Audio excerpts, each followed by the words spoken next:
هو صاحب السر العظيم والمولد الكريم.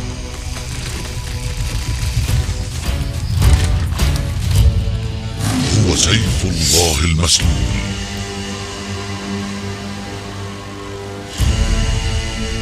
فكان ومحمد من شجرة واحدة أذهب الله عنها الرجس.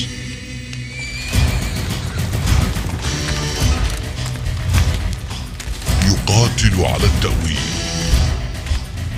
ولا تأخذه في الله لومة لائم.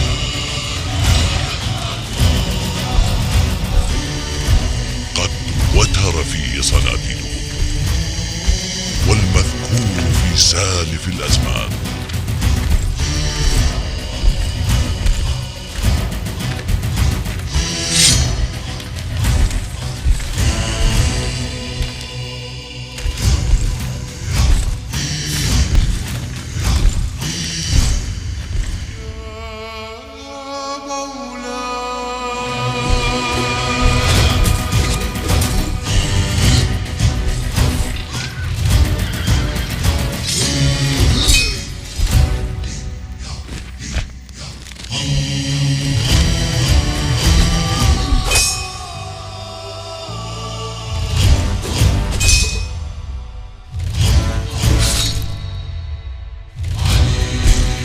هامة الكفر،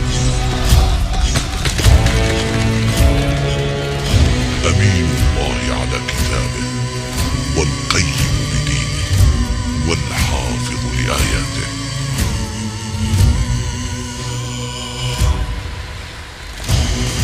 والمجاهد في سبيل الله. رفعت الأقلام وجفت الصحف. اللهم من كنت مولاه فهذا علي